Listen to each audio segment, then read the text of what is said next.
बज चुकी है रणभेरी, अब होने वाला है शंखनाद, बिछ रही है चुनावी बिसात, किस करवट बैठेगा सियासत का ऊंट, नेता नहीं जनता करेगी तय, किसको बनाएगी अपना सरताज। चुनाव से पहले चुनाव की बात, हर दावेदार से कराएंगे आपकी मुलाकात। देखिए विधानसभा चुनाव पर चर्चा आपके अपने चैनल पर। नमस्कार, स्वागत है आपका हमारे चंबल तक के प्रोग्राम चुनावी चर्चा में। और आज हमारे साथ इस प्रोग्राम में मौजूद हैं पूर्व जिला पंचायत सदस्य एवं कांग्रेस पार्टी से प्रबल दावेदार राहुल सिंह भदौरिया जी। राहुल भदौरिया जी, स्वागत है आपका हमारे चैनल में।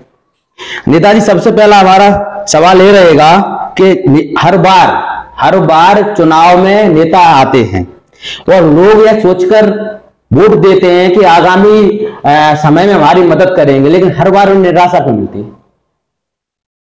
अब ये तो हर नेता के व्यक्तित्व पर निर्भर करता है और जनता जिस विश्वास के साथ वोट देती है नेता को, मैं तो कहूँगा नेता को उस विश्वास पर खरा उतरने का प्रयास तो करना ही चाहिए अगर नहीं उतर पा रहे हैं।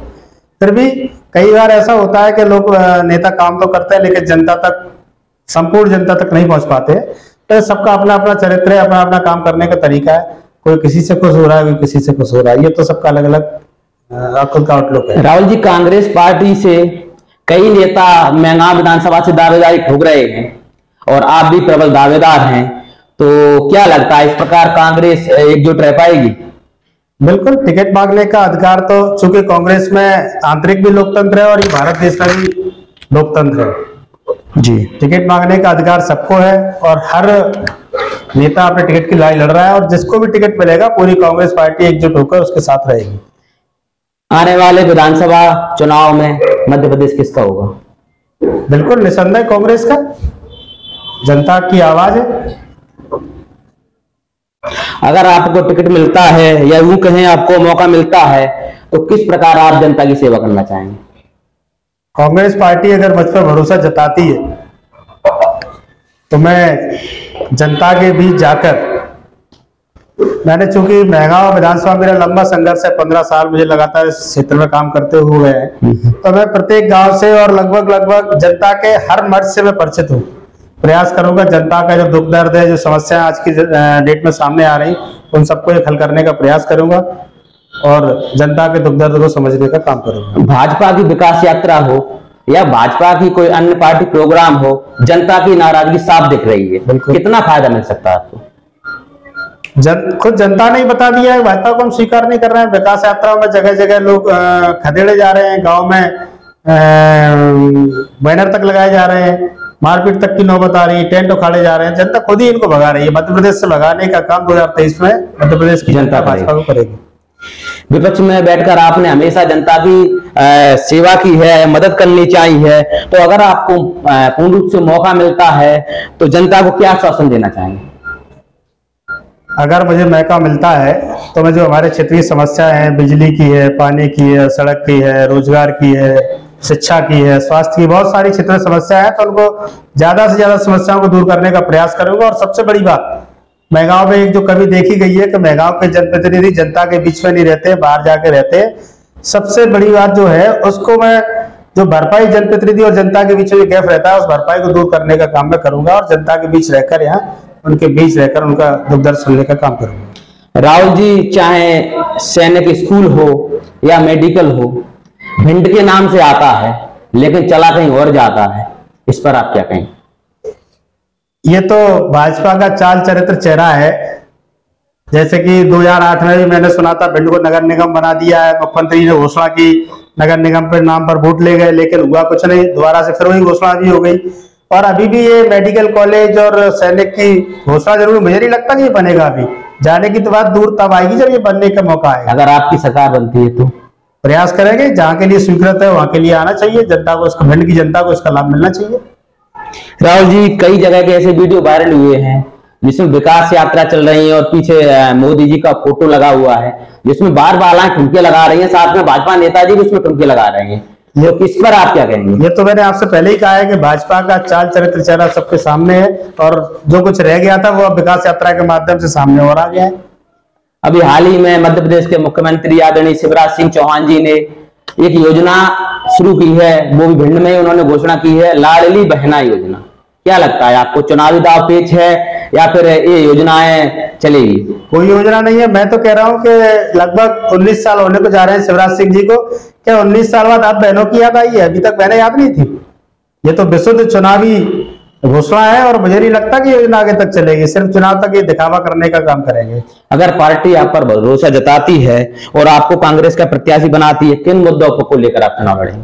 मैंने अभी आपको बताया था, अपने क्षेत्र में सबसे ज्यादा समस्या अभी आ रही शिक्षा की, रोजगार की, स्वास्थ्य की, पानी की समस्या है, लाइट की समस्या, मतलब क्षेत्र काफी पिछड़ा हुआ सा क्षेत्र लगता है। तो इन समस्याओं को लेकर सरकार के सामने जाएंगे और इन समस्याओं को हल कराने का काम हम प्रयास करेंगे। कांग्रेस की सरकार बने और जनता की समस्याएं अधिक से अधिक समस्या हल हो।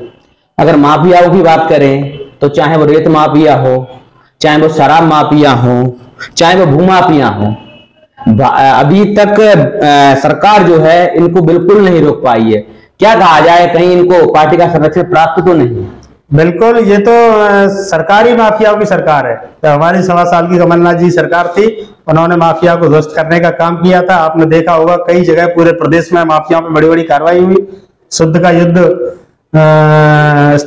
शुद्ध का युद्ध करके एक योजना चलाई थी, जिसमें कई जो माफिया थे, कई तरीके के माफिया, जो मिलावटखोरी के माफिया थे, जमीन माफिया थे, जो अन्य तरीके के माफियाओं को खत्म करने का काम कमलनाथ जी की 1.25 साल की सरकार में आपको देखने को मिला हुआ।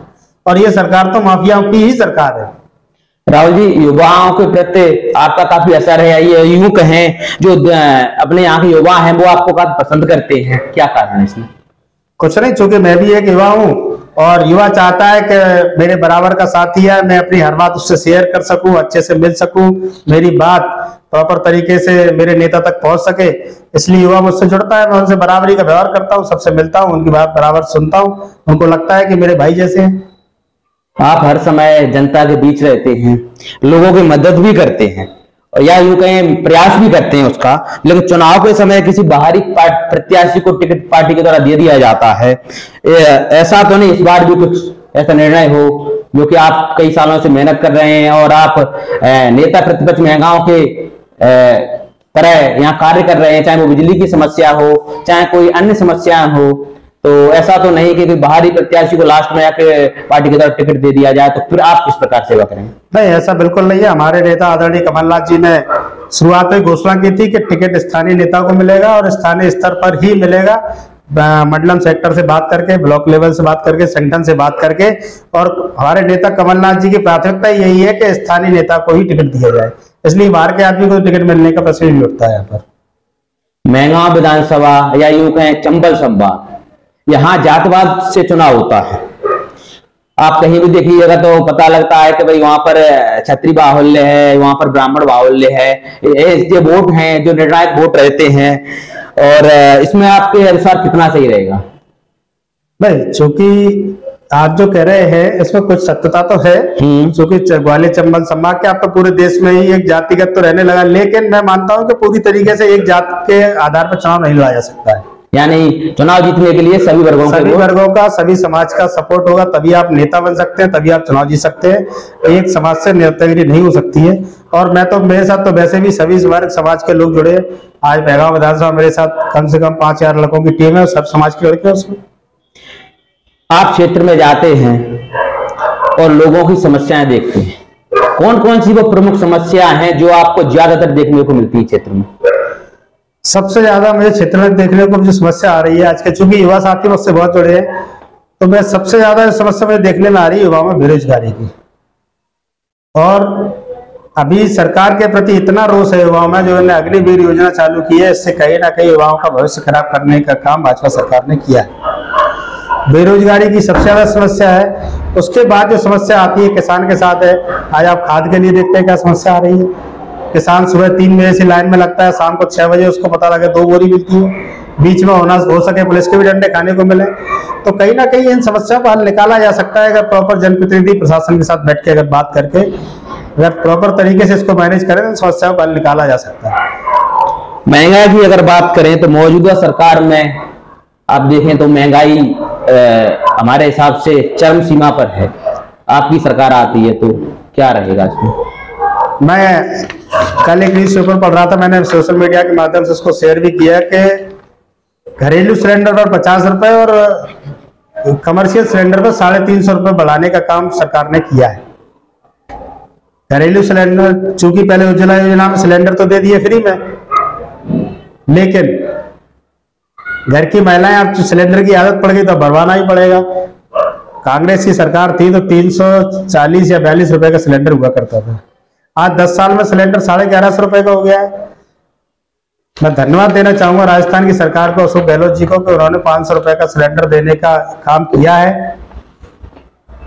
एक गरीब तबके को, एक महिलाओं के दिल की आवाज को उन्हें सुना है। और मैं माननीय हमारे नेता आदरणीय कमलनाथ जी से भी अनुरोध करूंगा कि जिस प्रकार से राजस्थान में सिलेंडर 500 रुपए का हुआ है, मध्य प्रदेश में भी 500 रुपए सिलेंडर करने की घोषणा करें, इससे आम जनता को राहत मिले। अभी चुनाव में ज्यादा समय नहीं है, लगभग 6-7 महीने मान के लीजिए, किस प्रकार की आपकी तैयारी चल रही? मैं तो चूंकि लगातार पिछले 15 साल से क्षेत्र में सक्रिय हूँ और मैं लगातार वर्किंग करता हूँ। कुछ लोग होते हैं चुनावी साल में आके मेहनत करते हैं, मैं तो 5 साल चुनाव लड़ता हूँ, 5 साल मेहनत करता हूँ, जनता के बीच जाके अपनी बात रखता हूँ, उनकी समस्या सुनता हूँ, उनका समस्या हल करने का काम करता हूँ। यानी आपका कहना यह है कि जिस दिन से चुनाव हुआ है उस दिन से आप चुनाव लड़ रहे हैं? बिल्कुल, और मैं तो इतनी भी क्षमता रखता हूँ, अगर 5 दिन का भी मौका दिया है तो मैं 5 दिन में भी चुनाव लड़ने की क्षमता रखता हूँ। क्योंकि मुझे बहुत ज्यादा क्षेत्र में चुनावी तैयारी करने की जरूरत नहीं है, हर जगह हर आदमी को पता है, सब चीज मेरी सेट है, सारे लोगों से मेरे संबंध है, केवल सिंबल लाने की जरूरत है, बाकी जनता मुझे विधानसभा पहुंचाने का काम करे। बिल्कुल, बहुत बहुत धन्यवाद। ये थे हमारे साथ राहुल सिंह भदौरिया जी, जो कि पूर्व जिला पंचायत सदस्य थे और अभी वर्तमान में यहाँ से महंगांव से विधानसभा क्रमांक 12 से कांग्रेस के प्रबल दावेदार हैं। राहुल जी बहुत बहुत धन्यवाद।